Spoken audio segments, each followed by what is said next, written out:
So, folks, today is another milestone in the journey of TGV because we are attaching TGV to the community cause of LGBTQ sensitization. And we are pleased to announce the very first episode in this series. Stay tuned. She believes all of us are not the same, but we are all equal. Also, believes in equality and inclusion for all sections of society, including the queer community. Since she has worked closely with many queer compatriots, she read about them and written about them and now seek to alter the prevailing mindset and foster inclusivity. She has spoken at PSAI's Global Annual Summit 2021 and Women Economic Forum's Annual Global Digital Summit 2021. And she has also been a part of various international panel discussions and summits. As a certified counselor, she enables parents to navigate the rough and unknown waters of being blessed with a queer child by coping and coming to terms with it, learning to embrace their queer kids, transforming into their child's strongest allies. In today's episode, let us chat with Delshad Master. This is the Guiding Voice podcast series, TGV for a Better Future. This is your host, Naveen Samala, and I'm just a fellow IT professional but passionate learner on a mission to shape the careers and lives of millions across the globe. In every episode, we interact with industry experts or thought leaders or academicians or coaches across the globe to drive some insightful conversations that will help each one of you learn some amazing stuff. Also, we share an interesting trivia or fun fact towards the end. Folks, you'll acquire more knowledge by tuning into TGV per every minute than any other podcast in this space. Thank you so much for tuning in. Today, we are going to discuss a topic queer queries answered. And we are pleased to have Delshad, part of TGV's journey in shaping the careers and lives of millions across the globe. Delshad, welcome to TGV. Thank you so much. Thank you very much, Naveen. It's a pleasure to be here. Love to be part of this journey. Absolutely, pleasure is ours. And in fact, we are honored to have you on board as the first representative of this LGBTQ series. Yeah. Delshad, let's get started. Can we briefly talk about your journey as a queer sensitization catalyst and what are top 3 challenges that you have overcome? Sure. So the journey itself was very catalytic for me, as in I used to be someone else and I transformed, I metamorphosed into a queer sensitization catalyst. And 2 incidents form a part of my journey. One was something that had happened in my childhood when a cousin of mine used to be a trans person. She was a trans woman and I had no clue what trans was. I was just asked to keep away from the person, not speak to the person. And I didn't understand it then, but I was just told that, she's not a person to be dealt with. She just to stay away, I did that and now I feel the guilt, building up and I have had to live with that guilt where I sort of insulted that person in a way where I would see and ignore the person, not knowing what she is, just feeling weird, if I would see the person. So that somehow got embedded in my brain very early on. I didn't think too much about it. It stayed there for a very long time. But the second trigger and the most recent trigger that happened was when I worked with a digital marketing firm here in Bangalore, and one of their verticals was a not-for-profit digital magazine for the LGBTQ community. And that magazine sort of opened my eyes and my mind towards the community. I learned so much. Until then, I simply knew that I was an ally, I was all right with LGBT people, but I didn't know much about them. But that helped me transition to who I am today. And that made me realize that this is one community which needs a voice on the outside. Because no matter what your physical, mental, financial ailments, your family, your loved ones always stick with you. But this was one community where even your most loved and dear ones abandoned you or did not understand what you were going through, which is why I chose to take up the cause and make it mine. That became my sort of ikigai. And that's what I do. I mean, I love what I'm doing. I earn from what I'm doing, and people definitely need this kind of sensitization and this work. So it's just perfect. Echo with you, completely echo with you, because many a times people have this stigma of talking to this particular community, and Yes. not everybody is open in terms of welcoming them to the events. I completely appreciate what you are doing. In fact, this is a very noble intent, because each one of us is different and we need to appreciate that particular diversity. It's all universe's Exactly. creation, in my opinion, Exactly. right? Yes. All right. So Yes. on that note, I would like to ask one basic question. I'm sure Yeah. it will find very silly, but I know this. What is lesbian, gay, right? And then bisexual, Correct. transsexual, right? What what is this Right. Q in the LGBTQ? Q, what is this Q stand Okay. for? The Q stands for queer. It Mm-hmm. stands for two things if you look at the acronym. One is queer, the other is questioning. Okay. Oh. But queer is an umbrella term. So this term, it used to be used largely as a slur, until the community reclaimed the word and said, all right, if it has to be a slur, we are queer, we are loving it, we like it, and this is our identity. So from a slur, it turned into something to be proud of, something to say that, okay, you think we are weird, that's what you think, we are we, and we are queer, and we are happy and proud of it, right? Just like the word black, at one point in time, black used to be used in normal conversation, right? He's black, or he's a nigger, or he's a negro. Socially, culturally, at that point in time, it was used in common parlance. Later on, it got accepted as a slur, and now today people are very sensitive, and in order to be politically correct, you don't use the word, black or nigger or negro, right? Similarly, queer is quite the reverse. It was initially used as a slur to talk of how weird a person was if the person was, lesbian, gay, bisexual, or trans. And today, the community, having reclaimed it, they use it as a very proud identity. Yes, I am queer and I'm proud. And the other Q stands for questioning, Naveen. So that not many people know of. The other Q is when you are going through a phase of discovery, a journey of discovery. I wouldn't say phase, but a journey of discovery to know your own gender identity or your sexual orientation. You begin to question it. Am I really, let's say, attracted to other men? Could I also be attracted to women? Could I be trans? Could I be bisexual or whatever? So that period that a person goes through until they are certain what their identity is, that period is the questioning period. So Q stands for two things in the LGBTQ acronym. So queer as well as questioning. All right. I think Yes. that clarified me, and thank you for answering that most awaited question, which was lingering on my mind for a long time.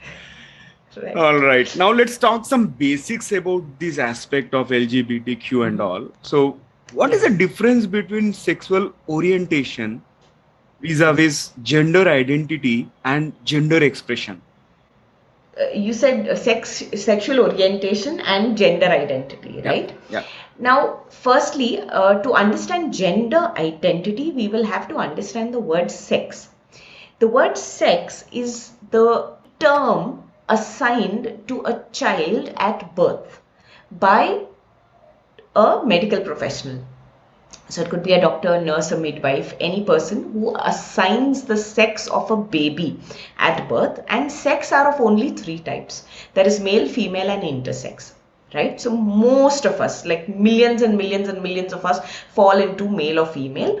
Intersex is determined by an aberration in either the chromosomes, the hormones, or the genitalia. The visible genitalia is not clearly demarcated, and therefore the medical professional cannot clearly state whether the child is male or female, right? So there are only three sexes, and they are determined by someone else, not by you. Right? Now coming to gender identity. Gender identity is who you feel you are. So the first characteristic of gender identity is that it is self-determined. You tell me for yourself who you feel like. If your sex and your gender identity match, great, fantastic. You're cisgendered. Okay, that's called being cisgendered. I was assigned sex at birth, or I was assigned male at birth, and I identify my gender is male. So that's perfectly fine. There are cases where the sex assigned at birth does not match the gender the person identifies with. that there is a dissonance between what is assigned and what the person feels. And that leads to a person being called transgender. Cis means same, trans means opposite.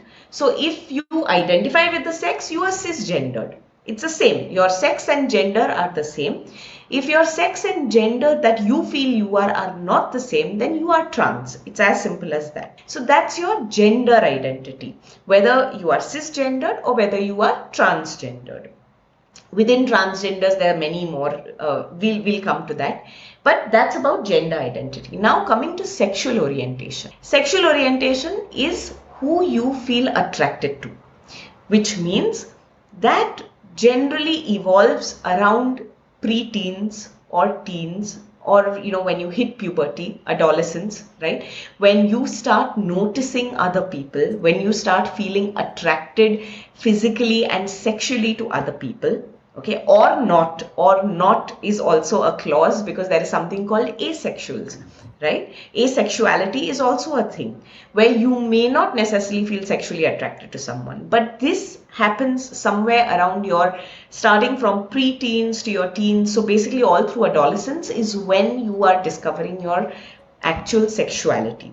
Who you feel attracted to is your sexuality. Who you feel you are is your gender identity. And how you choose to express your gender identity is your gender expression. Are you ultra feminine? Are you ultra masculine? Are you very macho? Are you somewhere in between? There are any which way that you dress or you express your gender identity is unique, once again, to you and you alone. And only you can express your gender in a certain way. Nobody can express it for you, right? The way you wish to carry your gender is completely your thing, right? So these are the three distinctions, Naveen. That's great. I think very well clarified. On that note, let's talk about this transgender. How are how are transgenders different from being transsexual? And typically, if Right. somebody undergoes this transgender surgery, right, what is the transition process for those kind of people? Now, just like we said, queer is a spectrum where you could be queer gender-wise or you could be queer sexuality-wise. You could be queer in many ways. Similarly, transgender within itself is also a spectrum.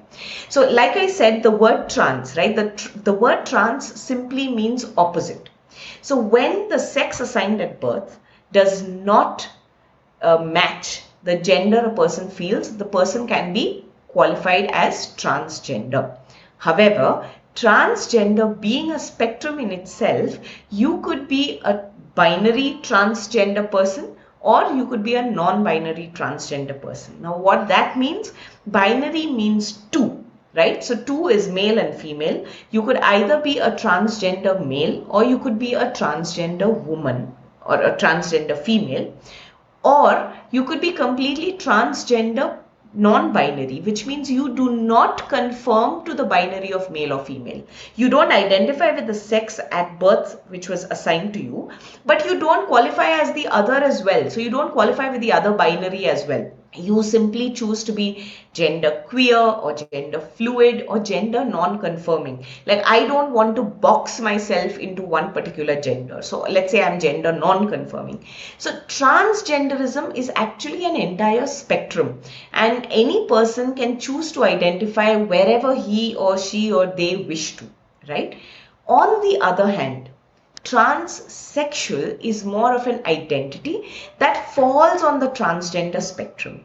And just to be clear, transsexual is not normally used because a lot of people have had very bad experiences with the word transsexual, and therefore transsexual is looked upon more, I won't say as a slur, but it's not used in common usage. You wouldn't call someone transsexual. It is sometimes used in medical terms because transsexual is associated with undergoing sexual reassignment. So once you've undergone sexual reassignment, in medical terms, you are transsexual. You were assigned one sex at birth. You have undergone surgeries, multiple surgeries to alter your sex, and therefore now you're transsexual. But because not all trans people undergo this surgery, therefore all trans people are not transsexual, but all transsexual people would fall under the transgender spectrum. Right? So transsexual is under the TG spectrum, but it's not a term used commonly, largely because of the difference I told you between sex and gender. Gender is what you decide for yourself. Sex is what someone assigns to you. So you don't normally call a person transsexual. That is what it largely is. And your other question was regarding transitioning, correct? How do you transition? There are many types of transitions, Naveen. So it just does not depend upon going to a doctor and saying मुझे लड़की से लड़का बना दो. It's just not as simple as that. You have your social transition where you express the gender that you identify with. You have in social transitioning, you take on the name that you wish to identify with. You take on the pronouns that you wish to identify with. That's more of social transitioning, right? In your manner, in your expression, in your dress, in your name, in your pronouns, all of that. Then you have the legal transitioning. Legal transitioning is where you legally go to a district magistrate, get a gender certificate to the gender that you wish to belong to, and then equipped with that certificate, you go on and change all your documents so that therefore you have legally become the second person, right? You are no more what you were as at birth, but you become another person. So that's legal transitioning. Then you have your hormone replacement therapies where you take in hormones where physical changes start manifesting in your body. And then finally you have your sex reassignment surgery where you actually go on to reassign the sex which was assigned to you at birth. Now, the thing is, all these transitions are not steps on a ladder. It's not like you do this, then you do this, then you do this. They are lateral. So you could do all of them, or you could do none of them, or you may pick and choose to do some of them. Right? So not every person who's on hormone therapy may have undergone sex reassignment for their body, or every person who's on hormones may not have gone and legally changed their name, or vice versa. Person who may have legally changed their name and gender on papers may have not undergone HRT or may not have undergone SRS, sex reassignment surgery. So that's largely the way it is. Social transition is something that most trans persons go through because that is their way of asserting their other gender identity. Right? So this is about transitioning. Wow, very enlightening. I think I am learning a lot of things out of this conversation, and I'm sure it's going to benefit each one of our audience a lot. Yeah, let's move on, Delshad. Now, see, can we talk about these pronouns? How far are they justifiable? Because somehow I didn't put myself as he, she, or he or him, she or right, her. I don't know why this has come, and what's your take on that? Are they justifiable? Yes, they are very justifiable for the simple reason that Naveen, not every time we speak to a person, we are going to speak to him with that person's name, right? I can't, if I'm speaking to a third person about you, I cannot constantly say, and then Naveen did this, and then Naveen did that, and then I am bound to use pronouns, right? Everything and every person has a pronoun in any language. It's not just English, it's in any language, right? We all have pronouns. Things are assigned pronouns, people are assigned pronouns. Now the reason for, I'm not saying determining your pronoun, but announcing your pronouns to the world is, one, you close the door on any assumptions. Okay, so I should not be looking at you as Naveen and assuming, in Indian culture, Naveen is largely a boy's name and he somehow looks like a boy. So I guess it's okay to call him he, him. What if you are a trans person who does not identify as male? Every time that I say he or him to you, I am actually hurting you, right? And for you and me, it could be just a half an hour conversation. But imagine going through the rest of your life, all the persons that you come across are talking to you with the wrong pronouns. Right? So announcing your pronouns, number one, shuts off the door to any assumptions. So you're telling people that please don't assume who I am. I am telling you upfront that he or him are my pronouns. Correct? The other thing is, you are also communicating to somebody else that I respect your use of determining your pronouns. Correct? Just like I am announcing my pronouns to you, I respect your announcement of pronouns. So today, if I tell you, Naveen, that I am Delshad Master and my pronouns are he and him, I would expect you to respect my pronouns. And you would only do that if you are aware that, whatever is put in brackets after the name, those are the pronouns that person chooses to assign to themselves. Correct? So it also shows a mutual respect for somebody else. And thirdly, pronouns shows that the user themselves are very woke about the fact that they know about a person's right to use those pronouns. So it shows that you feel for the community. You understand that a person may not necessarily use the pronouns that you choose for the person, going by the name or going by other assumptions, going by the dress. So it shows a lot of that. So these are the three reasons. One is never assume. Two, mutual respect. And three, it shows your enlightenment about the LGBTQ cause. It shows that you are aware about the queer community and you are in a way for the queer community by asserting your pronouns. So these are the three purposes that pronouns serve. So irrespective of how you feel that I strongly look like a male, my pronouns are obviously he and him, there is no harm in just putting those pronouns in a bracket on your LinkedIn profile or anywhere else. It just goes to show that you respect the other person using his or her pronouns or their pronouns. Wow. Again, having said that, let me just change mine. No. You please go ahead. I'm just changing mine. I'm just changing my name over there, and absolutely. And this is another mind-blowing answer, I would say, because I got to learn a lot, maybe out of sheer ignorance or something. But I was really clueless. Why are people behind these pronouns and all? And thank you so much for clarifying that. All right. Now let's talk about another aspect. Like typically we identify somebody's sexual orientation if they are active in sex. But how do we identify the sexual orientation if they are not active in sex? Okay, that would require me asking you a lot of personal questions, which I will not expect any answers for. But keep the answers to yourself. But let me ask you those questions. When you hit puberty, did you immediately become sexually active? Did you immediately start engaging in intercourse? Or, you engaged after a while?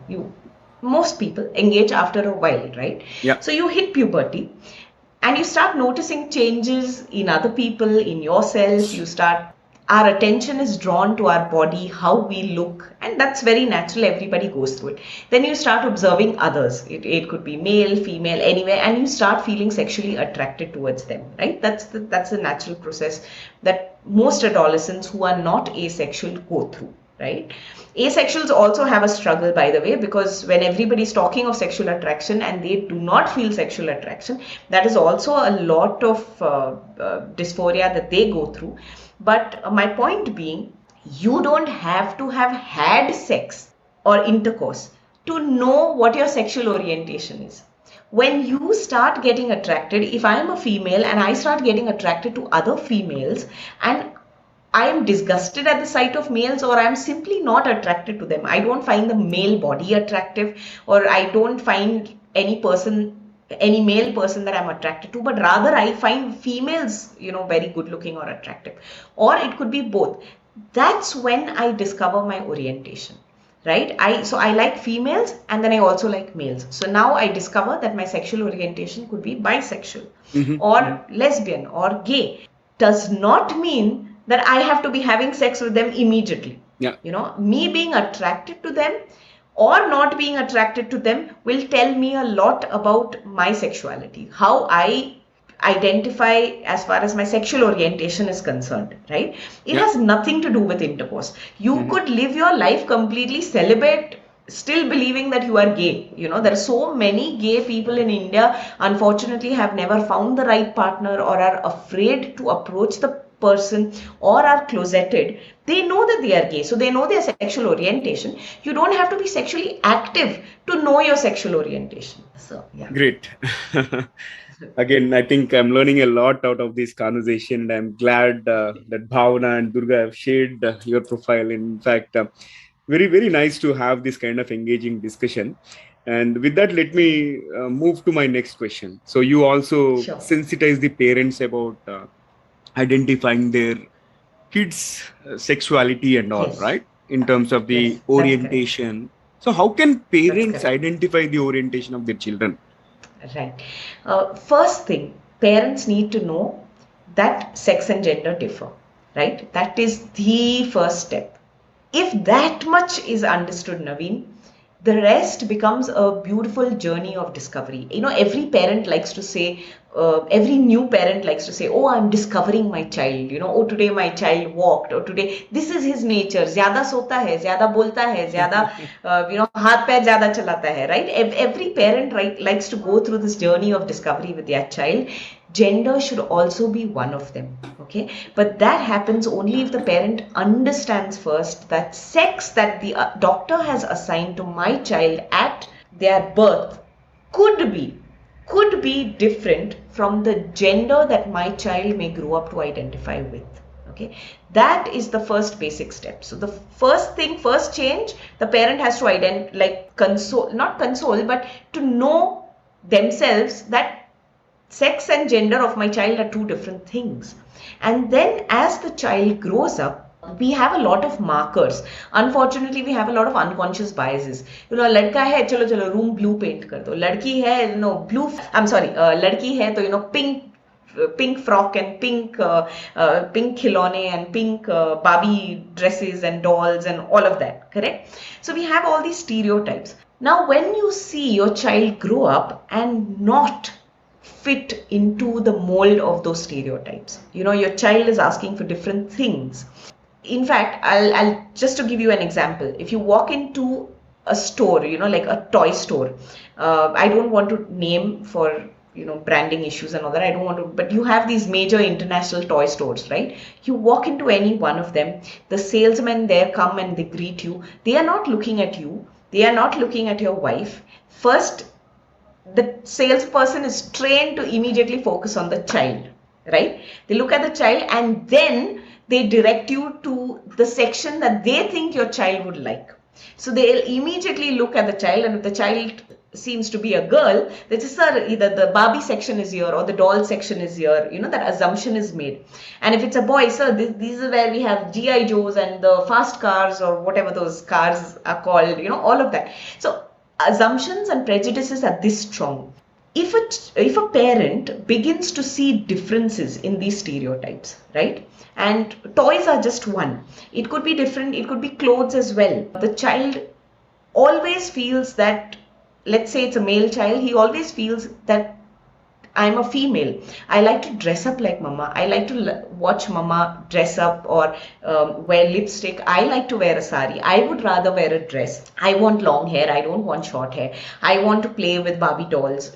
There are many markers. I'm not trying to stereotype trans persons, but I'm trying to tell young parents that please understand that sex and gender could be very different. So do not beat up the child or do not bully the child into accepting the sex that was assigned to them at birth, right? Be open to the possibility of the gender my child may identify with could be different. And why I'm saying young parents over and over again is these changes are visible in a child as young as 2.5, 3. Unlike sexuality happens when you're much, much older, you're into your preteens and adolescence. It's about you getting attracted to somebody else. But this is something which is so inside the head. So therefore it is not a phase. It is not somebody else. किसी और ने मेरे बच्चे को brainwash किया है. 2.5 year, 3.5 year old child cannot be brainwashed into believing something else, right? The child is not yet burdened by social stigmas and social conditioning, right? Whatever the child says truly from their heart, from what they identify. Please acknowledge that. Please accept that. And then the way further to proceed would be to take the child as the child grows up and continues to assert that their gender identity is different from their sex.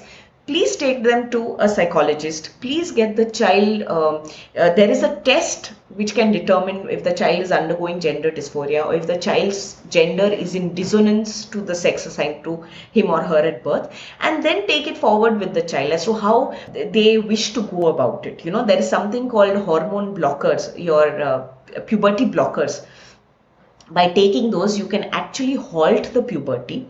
So in case the child has decided to sexually transition, a sex reassignment surgery, puberty blockers help a lot, because before the child undergoes puberty, so none of those puberty wale changes will be visible, or will happen in a child's body. It is easier to have a reassignment surgery when you grow older, rather than a child living through that trauma all through, because puberty can be a very traumatic time of our life, even for cisgendered heterosexuals like you and me.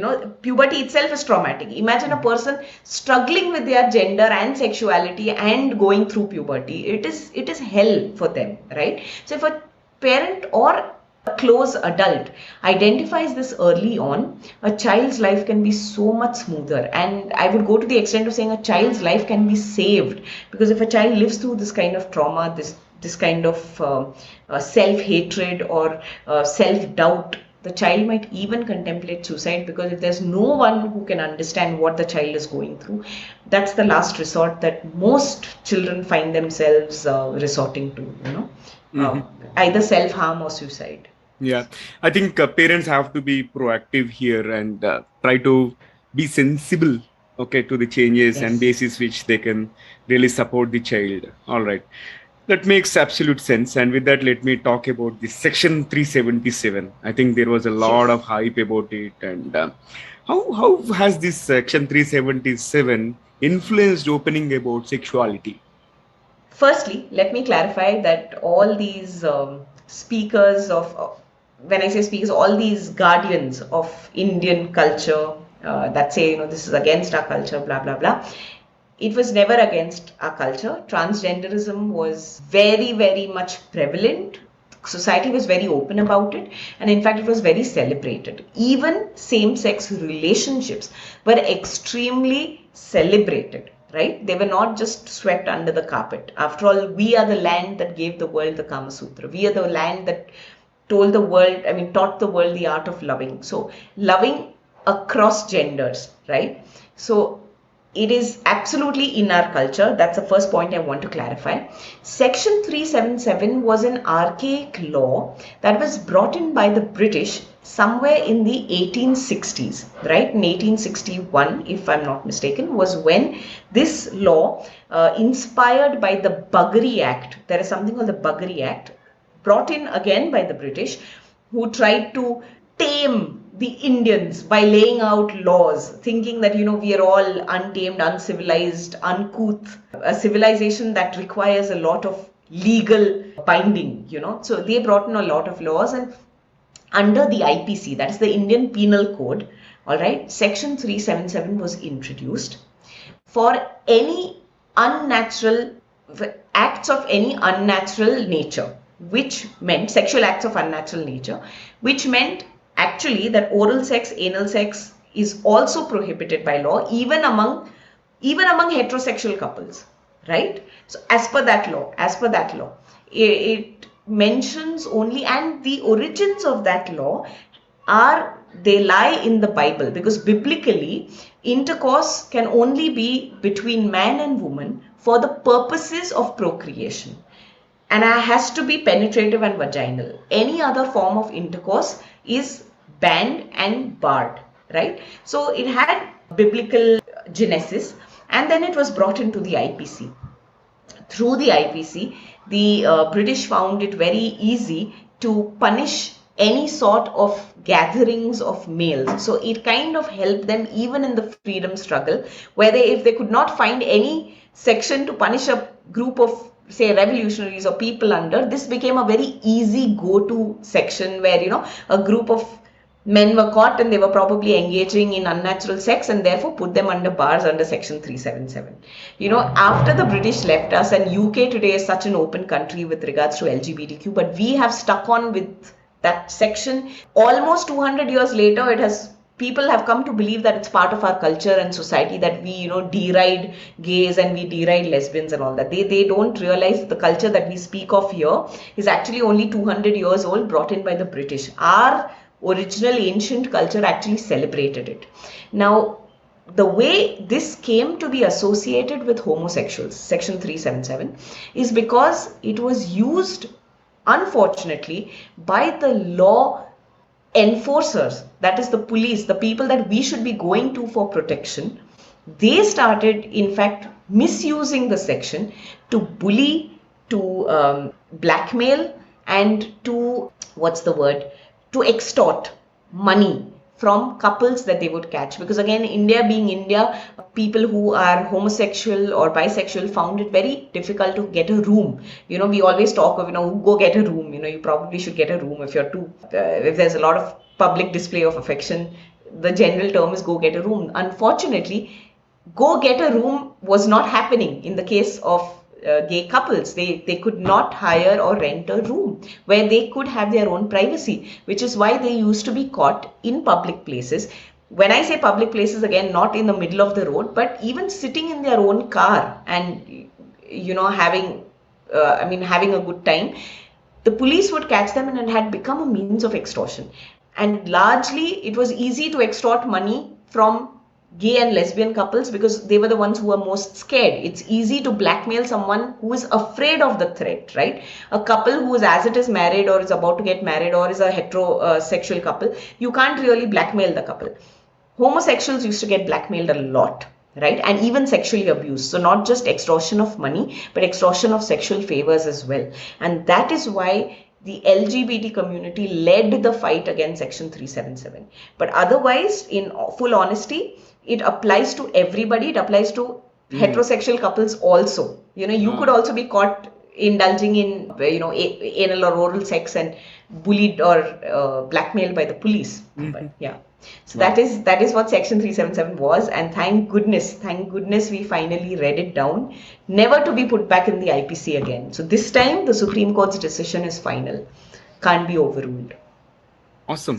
I think that's a good news. In fact, yeah. All right. Now let's move on to my next question. What's your take on these gender neutral bathroom and facilities? Are they existing today somewhere? So gender neutral bathrooms should exist. And they should exist for the reason that, like I said, gender is a self-determined factor, right? You determine your gender. By assigning just male and female bathrooms, you are saying that these are the only two genders that we acknowledge. All other genders we do not acknowledge. And where you go to the bathroom is none of our problem. We don't care, right?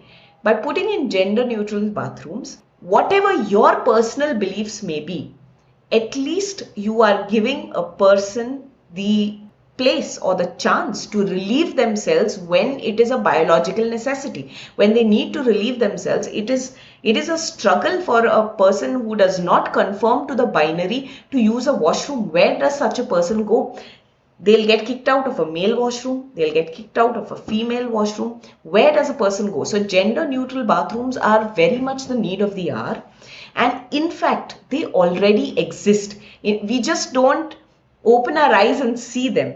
Every time we go to McDonald's, a KFC, any quick service restaurants, even some of the good restaurants, they don't necessarily have a ladies' room or a men's washroom. They normally have common basins, and then they have just one door which leads into a single-use washroom, right? So only one person goes in at a time.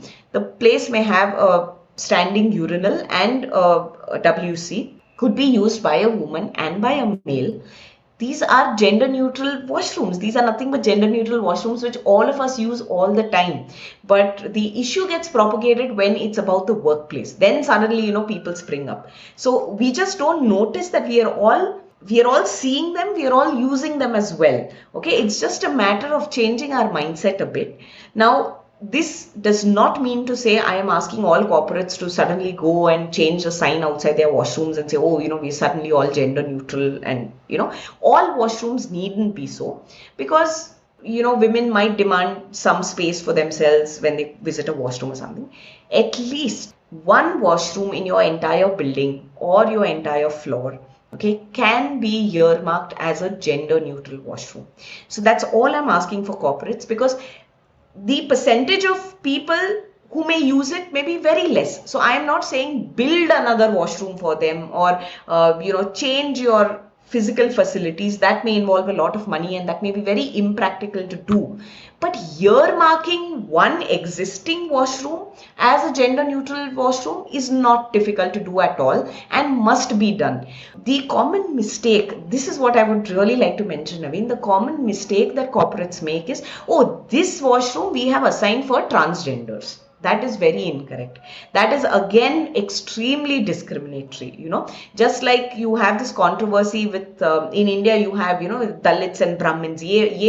ये मंदिर ब्राह्मणों का है, यहाँ पे सिर्फ दलित जा सकते हैं, दलित बंदा यहाँ पे नहीं जा सकता है, or you can't use the well, or you can't that way. So you are actually adding to the discrimination by saying, oh, this is a transgender bathroom, only transgenders can go there. So now you are demarcating, you are putting them aside. Instead of being inclusive, you're actually being exclusive, right? But having a gender neutral washroom, you are ensuring that any person can walk into the washroom when it is empty and can use it to relieve themselves without having to attach labels, because if you say this is a transgender washroom and let's say I don't know about, I walk into it, do I become a transgender then? Or am I supposed to be labeled transgender because she uses that washroom? For all you know, it could just be close to my desk, it could be close to my place of work. I prefer to go to this than to another one at the end of the, right? So it has to be a gender neutral. You cannot earmark a toilet, this is for transgenders, okay? Yeah. Besides, transgenders can be trans male, trans female. So you don't expect a trans male and a trans female to use the same bathroom, right? So a gender neutral bathroom is more apt than earmarking bathroom and saying this is for trans persons. Absolutely. So, I think it's a very eye-opening suggestion, I would say. And request all those who are listening, please make every effort to have at least one gender neutral bathroom and do not label it. Let anybody can use it freely. Yes, I think that's wonderful. Absolutely.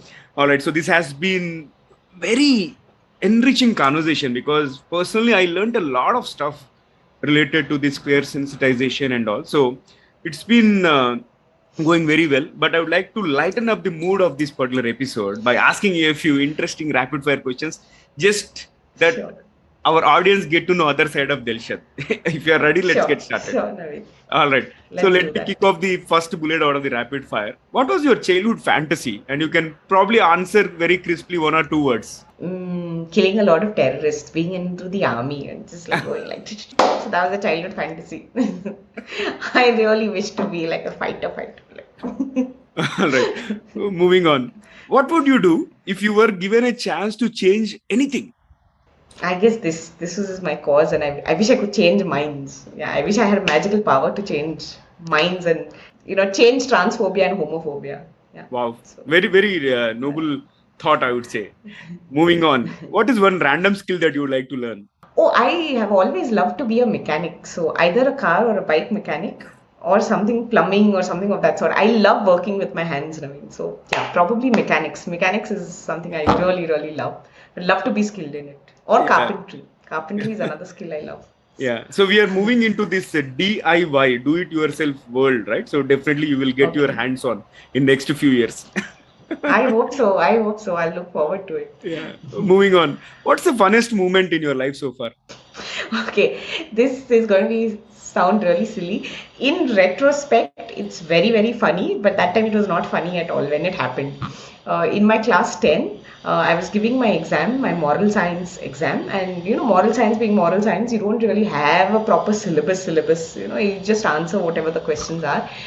I finished the paper, I submitted it, and then we came out and I was having a good time with my friends and we were discussing, and then all of a sudden it hit me that whatever they were discussing was not what I had written, and I was wondering why is that so.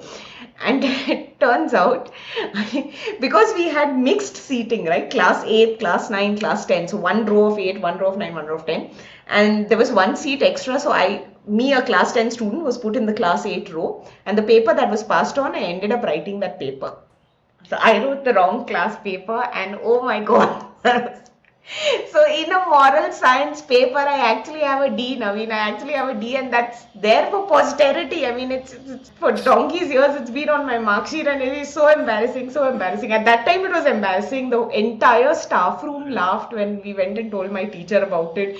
I was almost in tears, but in retrospect, yeah, it's I guess one of the funniest moments. No wonder.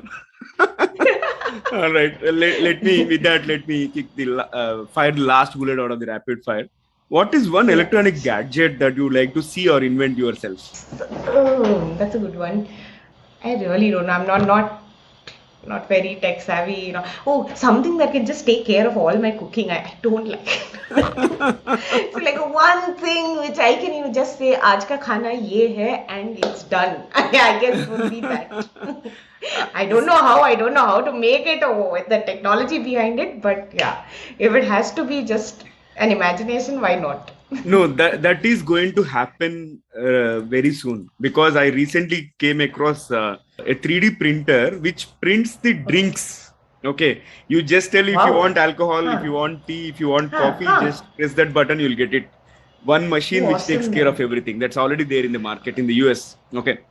All right. Wow. And I'll teach it to make the Indian dishes. So I'll just put in recipes and I'll say, okay, this. Wonderful. This has been a fascinating rapid fire. And with that, let me flip back to the mainstream. And before I let you go, one last question. Okay, what will be your single piece of advice in order to promote this LGBTQ diversity and inclusivity, okay, beyond the Pride Month? Because we celebrate June, everybody says, we are supporting Pride, but what after June? So after June is basically when you get into the brass tacks and educate yourself. Okay, June is a time of waving flags and showing your support. But if you actually want to build on the support, if you want the foundation for that support to be strong, you've got to read up, you've got to educate yourself about the community, you've got to know facts. So scientific facts, historic facts, mythologically, whatever way, educate yourself, and along with educating yourself externally, whatever Google can provide. I mean, let's not debate that. But internally, Google cannot provide answers to you. So internally educate yourself as to what your inbuilt biases are, what your inbuilt prejudices against the community are. That exercise in introspection is an individual's prerogative and responsibility. So educate yourself up to where you're biased. Once you know the areas you're biased in, now go and seek answers from Google as to what is the reality behind this or what is the reality behind that. But without knowing it yourself, you become only a pseudo ally. Like I am all for LGBT as long as my child is not LGBT. Okay, I am all for LGBT as long as my brother or sibling and nobody comes and tells me that they are queer. I am very comfortable. मेरे circle पे कोई नहीं होना चाहिए, बाकी I am all supported. So you become a pseudo ally. So let's not be that, and in order not to be that, you need to know your own prejudices about yourself. That's my biggest advice. Profound. So very profound research message. Yourself. Yeah. And then research Google. Awesome. Thank you so much, Delshad. I think it has been a very fruitful conversation. I personally enjoyed every bit of it, and I'm sure it will be enlightening to our audience. Thanks again for taking time. Thank you so much. Thank you so much, Naveen. Thanks a lot. All right. So, folks, before we move into a trivia section, here is a small request to all of you. In case if you haven't subscribed to us, please subscribe from the app where you have tuned in from, so that you will be notified of all future episodes. Also, if you have loved this episode and found it useful, please share with your friends or colleagues who can benefit from TGV, so that your friends will learn new stuff like you and we will gain some new subscribers. Thank you so much in advance. All right. So it brings us to the trivia segment of today's episode. Now that we had a lot of conversation around LGBTQ, diversity, inclusivity, and queer queries answered, I'm going to talk about Lesbian Magazine. The first US lesbian magazine was titled Vice Versa, and it was written by the pseudonymous Lisa Ben. And the catch here is Lisa Ben is an anagram of lesbian. Interesting, isn't it? So before I let you go, here is another request. In case if you guys have found some good practices in order to welcome this LGBTQ community and truly promote this diversity and inclusion, please feel free to leave your comments on our social media platforms or on YouTube in case if you're watching this video. That's all for today. Thank you so much for tuning in. This is Naveen, your fellow IT professional and a learner on a mission to make a difference in the lives of millions across the globe. Until next time, bye-bye.